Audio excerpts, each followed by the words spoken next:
online কবিৰাজ সুৰুজ আলীয়ে কৰিছে আচৰিত কৰ্ম জৰা ফুকা কৰি হেনো ভাল কৰে বিভিন্ন ৰোগ সুৰুজ আলীকাকো বিচাৰি আহে বহু দূৰ দূৰণিৰ লোক সুৰুজ আলীৰ জৰা ফুকা কাহিনী শুনিলে আপুনিও হ'ব হতবাক প্ৰথমে চাই লওক কবিৰাজ সুৰুজ আলীক এইজনে হৈছে এটা মন্ত্ৰতে সকলো ৰোগ ভাল কৰি দিয়া এজন কবিৰাজ এওৰ বিৰুদ্ধে আকৌ অভিযোগ বহুতো কোনোৱে কৈছে ভুৱা কোনোৱে কৈছে পলুফন দিয়ে কোনোৱে আকৌ কৈছে বিভিন্ন ভাবুকিও দিয়ে এইবাৰ গুৰেশ্বৰৰ সমীপৱৰ্তী জালুকবাৰীৰ দৰিদ্ৰ পৰিয়ালক টাৰ্গেট কৰি চিকিৎসাৰ নামত চলালে কবিৰাজী অভিযোগ অনুসৰি জৰা ফুকাৰে ভৰিৰ ঘাঁ ভাল কৰি দিয়াৰ প্ৰলোভন দি ভণ্ড কবিৰাজ সুৰুজ আলীয়ে সৰকালে প্ৰায় ৩০,০০০ টকা অনলাইনতে কবিৰাজী ঔষধ ক্ৰয় কৰা আৰু জৰা ফুকা কৰি ভৰিৰ ঘাঁ ভাল কৰি দিয়াৰ বাবদ কৃষ্ণ চৌধুৰীৰ পৰা ৩০,০০০ টকা আদায় কৰে সুৰুজ আলীয়ে টকা গ'ল কিন্তু ইয়াৰ পিছতো কৃষ্ণ চৌধুৰীৰ ভৰিৰ ঘাঁ ভাল নহ'ল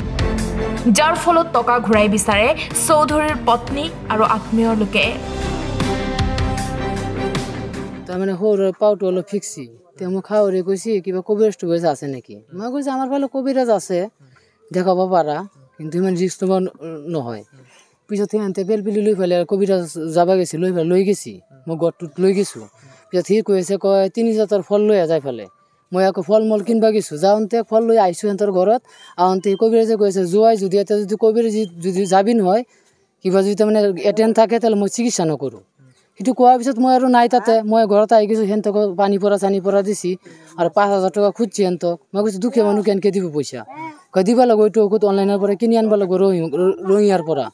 সেইটো কোৱাৰ পিছত সিহঁতে ঘৰত লৈ আহিল পেচেণ্টটো মোক আৰু যোগাযোগ কৰা নাই মোৰ পৰা নম্বৰো নিয়া নাই মোক দেখুৱাই দিয়া এইটো ঘৰ ইয়াতে বুলি কৈমাৰীত বুলি মই দেখুৱাই দিয়া নাই সি বাইক লৈ পেলাই আহি পেলাই ট্ৰিটমেণ্ট কৰি আছে মই নাজানো পিছত আৰু মই নাজানাৰ পিছত বেমাৰটো বেলেগ হৈ গৈছে বেমাৰ বেছি হৈ গৈছে পিছত মই একদিন আহি পেলাই চালোঁ ইয়াতে বেমাৰটো কি হৈছে চাই বুজাই পেলাই তাক ছোৱালীটোক লৈ আহিলোঁ মই আহি পেলাই চাওঁ বেয়া তেজ ওলাই গৈছে মানে ঘন ওলাই গৈছে মানে এনেকুৱা পচি গৈছে ভৰিটো পিছত মই যাই পেলাই মই ঘৰত যাই পেলাই ক'লোঁ এনেকুৱা হৈছে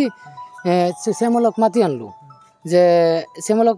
যে শ্যামল এনেকৈ যাই পেলাই চাওক ভৰিটোতো পচি গৈছে কি কৰা যায় এতিয়া ইমান টকা বোলে নিছি পিছত ইহঁতক সুধিলোঁ আৰু সোধাৰ পিছত ৩০,০০০ টকা বোলে নিছি মই সৰে সুধিলোঁ কিমান নিছি সুৰুজ আলী ঘৰ ১ নং ৰৌমাৰীতে খোৱাৰ পিছত মই আৰু আহি পেলাই এই সিহঁতক কি কৰিছে কবিৰাজক কোনে লৈ গৈছে ময়ে লৈ গৈছিলোঁ কিন্তু মই তেনেকৈ ভবা নাই মোক ৰিক্স লোৱা নাই সিহঁতে মোক এৰি পেলাই চিকিৎসাটো কৰিছে মই নহ'লে একো চিকিৎসা নকৰে এইটো কৈ পেলাই পিছত মই আহি পেলাই শ্যামলক সোধাৰ পিছত সিহঁতক যি পইচাখিনি যিখিনি খৰচ গৈছে এইখিনি তই দি দিয়া সেইটো পিছতে এনেকুৱা কৰিছে সি জামিয়াৰ লগ গৈছে বোলে থানাত গৈছে থানাত যাই বোলে এনেকৈ বোলে কৈছে বোলে শ্যামলৰ কাৰণে শ্যামক বোলে হুমকি দিছে পিছত আৰু শাহুৰিক যাই পেলাই কৈ আছে তোৰ বংশ শেষ কৰি দিম তোৰ জোৱাইক মাৰি পেলাম গোটেই বংশ শেষ কৰি দিম তই যদি এনেকুৱা কৰা গুৰেশ্বৰৰ পৰা চম্পক চৌধুৰীৰ ৰিপৰ্ট টাইম 8